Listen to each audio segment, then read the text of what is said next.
Hey everyone, I'm coming at you from Harbor Fitness, Brooklyn, Nostrand Avenue, Kings Highway. My home away from home, this is where I get it in. I'm a little sweaty, just finished my cardio workout. And I was talking to a potential client just before my workout started, and I've been having conversations over the past couple of weeks, or months I should say, with potential clients, people who are now my clients, and clients I already had, and as well as friends and co-workers and whatever. And I want to talk about what I like to call bodybuilding from the ground up, part of my PRYD training system, PRYD. And basically, bodybuilding from the ground up is exactly what it means. Building a foundation. A strong tree has very deep and strong roots, a very thick and strong trunk, which leads up to the branches, the broad, wide, strong branches. So it starts from the ground up. You build a building, like they said in the Bible, you can't build a church on sand, you gotta build it on a rock. You can't build anything sturdy on a shaky foundation. The pyramids had a wide base and a small top. Bodybuilding from the ground up.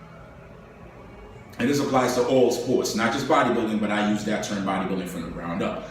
So when I'm taking on a client that I don't have any clue or any background, or they've given me very little or no background on their weight training and cardiovascular experience, let's take weight training for example, I will always start them with machines. No ifs, no ands, no buts. I will start them with machines.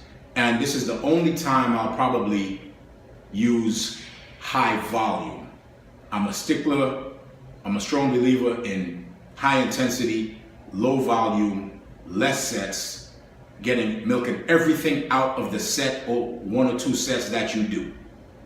But for beginners or people that I have no idea of their strength and their technique, etc., I use volume and I use machines. Why? Because I want to reinforce or build the mind-muscle connection. The muscles react, the nerves learn how to react, takes that stimulus to the brain and back to the body part or muscle at hand. It is a mind-muscle connection.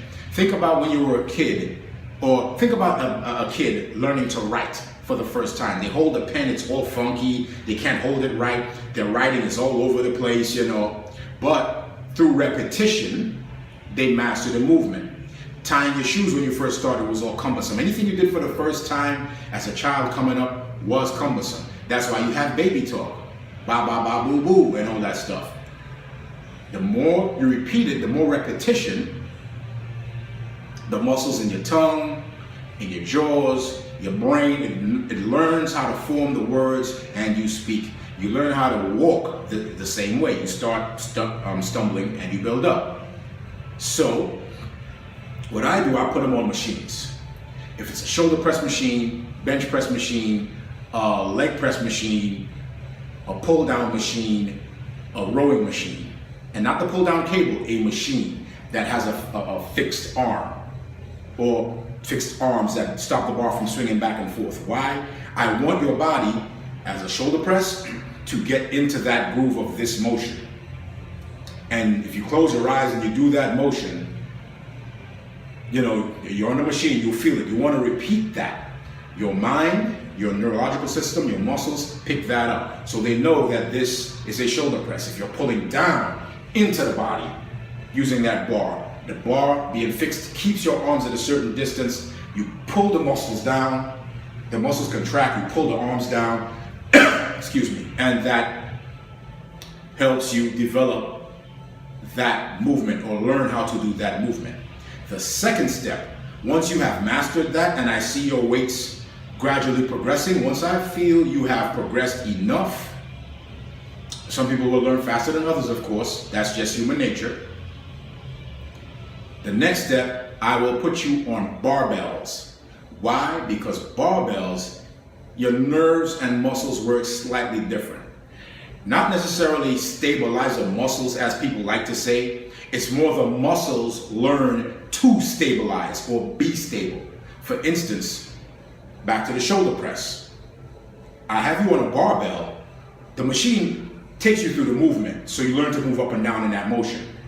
The barbell, now, if one hand is stronger, it'll go like this, it'll go like that. When you push it up, it might fall back over your head. You might push forward and it'll pull you forward. So the muscles have to learn to react a little differently to keep the barbell on that straight up and down path. Same thing with the bench press. You could be pushing and being wobbly, you know. But if I start you off on the barbell without first letting your mind and muscles learn to track that straight up and down movement from a machine bench, for some people it might be more problematic. So I like to start with the machine. So now it's the barbell. You learn to stabilize with the barbell, doing the bench press in a straight up and down movement. Now enter the dumbbell. Why? Because the dumbbells, both hands are working individually, so you have a greater propensity for doing all of this. You know, your hands are pretty free with the dumbbells. I mean, so now that you have the strength, your muscles are coordinated, it's less likely you're going to get a lot of that. So you see it's a natural progression from the machine, straight up and down, from the barbell, learning to stabilize, to the dumbbell, helping you stabilize even more. And finally, the last introduction for me would be the cable movements. Why? Like I explained to a kid the other day, let me stand up and show you. If you're doing a cable crossover and you don't have the strength stability, because your muscles can't stabilize properly. If the weight is too heavy, or even it could be lightweight, when you're pulling in on a crossover, you might get a lot of this. I mean, I'm exaggerating the movement, but you get where I'm coming from. Your arms will be flailing and you don't have it right as a rookie. So now from all the constant pressing with the machine, pressing with the barbell, pressing with the dumbbells, your muscles, your mind, your nerves, your muscles are now connected, they're now hardwired, so this movement in the crossover becomes much easier, and you will learn to track the movement. And that is for every exercise, for every body part, whether it's for your back, your chest, shoulders, biceps, triceps, forearms, and of course, quads, hams, and calves. That's my philosophy, bodybuilding from the ground up. I start you at a base and build you up. That's Ricky T. Anthony, PRYD Training Systems, teaching you how to train, bodybuild,